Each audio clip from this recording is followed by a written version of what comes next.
Welcome to the Deep Dive. We're the place you come to get the real nuggets of knowledge from your sources. Today, we are plunging right into the world of popular romance, specifically Anna Huang's Twisted Love.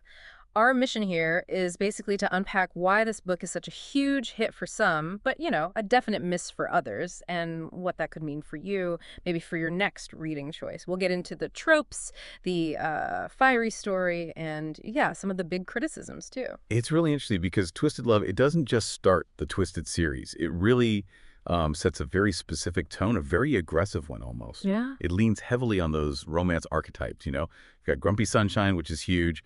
Then there's the brother's best friend angle, and of course the billionaire thing, can't forget that. The story itself centers on Ava Chen. She's this sort of upbeat photographer, and Alex Volkov. He's her brother's best friend, super smart, very emotionally closed off. Lots of dark family secrets involved. It's basically designed, I think, from the ground up to be that kind of spicy, angst-driven romance that doesn't really pull punches. Okay, so given that setup, what exactly makes it click? Why does Twisted Love resonate so strongly with its fans? I mean, the reviews we looked at kept highlighting a few things. First off, just the narrative feel. People call it steamy, fast-paced. The writing is described as electric, emotionally charged. It really pulls you into that whirlwind, passion, suspense. Right, and I think the strength there is really its immediacy, that speed, that intensity. It grabs you. And the character contrast Ava, all sunny optimism, against Alex, who's so cold and guarded, that creates instant tension. Yeah, you feel it right away. Exactly. And that tension, it's rooted in their past traumas, their mistrust. It gives a strong base for, potential character growth anyway. And does that tension lead to, a big emotional payoff? The reviews definitely mentioned an emotional resonance, a redemption arc.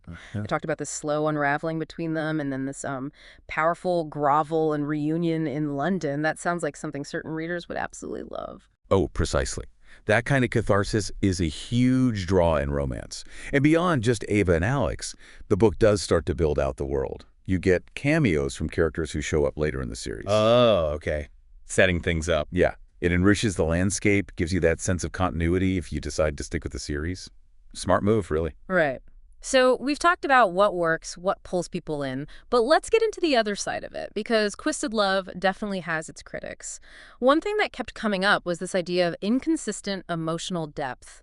What does that really mean here? Well, it seems some readers felt the connection between Ava and Alex relied maybe a bit too much on the physical chemistry. Okay. Like the emotional buildup wasn't quite there for them. We saw one comment, pretty blunt, saying, Alex is borderline crazy. There's not a bit of emotional depth. They should literally just talked more, cuddled more. Wow, okay. So wanting more quiet connection, less intensity. Maybe. Or just a different balance. It raises that whole question of what readers expect, emotionally versus physically in a romance. And tied into that, another big criticism was about rushed plotting. Oh, okay. How so? People mentioned things like time jumps that felt jarring, or drama, especially around villainous family plots and Alex's vengeance.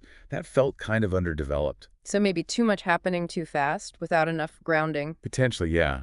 Some found it felt a bit melodramatic, or like threads were left hanging. And then there's the Alex issue, the toxic alpha dynamics. That's a common debate in romance, right? Definitely. Alex's controlling behavior, it just didn't land well for everyone. Some critics felt it was framing toxic behavior as hot. There were comments about immature banter, too.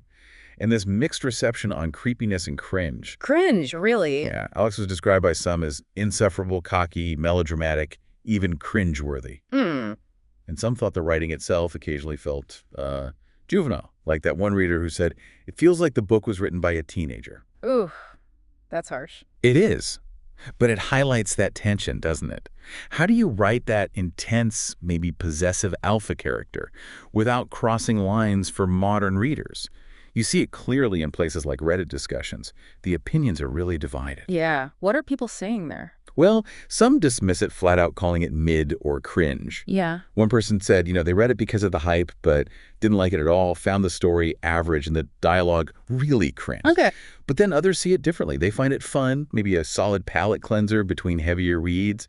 And quite a few people say Twisted Love is the weakest in the series, but they still rate the whole series fairly well, like a 3.5 or 4 out of 5. Interesting. So even critics might suggest sticking with the series. Some do, yeah. Yeah. It really underlines how subjective this all is. Okay, so wrapping all this up. The good, the bad, the cringe. What's the verdict? Who should actually pick up Twisted Love? Based on everything we've seen, it seems pretty clear, right? It's aimed squarely at fans of spicy, fast-paced romance. Exactly. Especially if you like those specific tropes. Billionaire, grumpy sunshine, redemption arcs. And crucially, if you prioritize that kind of emotional intensity over strict realism. Right. If realism isn't your top priority here. Yeah. So if you're craving a steamy, emotionally driven romance, these like flawed, passionate characters, and you don't mind alpha dynamics, then yeah, this could definitely be your kind of book. And it's worth remembering that point about the series improving. Absolutely. Many readers strongly suggest it gets better, that Twisted Games, Book 2, and the ones after are stronger. So that's a factor if you're thinking about it. Okay, but who should maybe give it a miss? Or at least pause before diving in? Well, the advice from the sources is pretty clear. Skip or pause if you're someone who really prefers deep emotional connection built slowly. You know, if you like slow burn relationships, more grounded characters, maybe more psychological nuance. So it really comes down to personal taste, what you're looking for in that moment. Precisely. Are you looking for that instant spark or the slow simmer? So ultimately, Twisted Love comes across as this really vivid roller coaster kind of read. It's intense, it's steamy, maybe a bit melodramatic at times. Yeah, that sums it up pretty well. It definitely has moments where the chemistry and the redemption really shine. But as we discussed, it can falter on that emotional consistency. Maybe the pacing feels off to some. Like an electric spark, as one review put it. It sets the stage, gets things going for a series that apparently gets richer and more polished later on. Okay. So the final takeaway. I think if you're here for romantic escapism, and you're okay with that sort of high-tension, alpha-led dynamic, it could be a fun ride.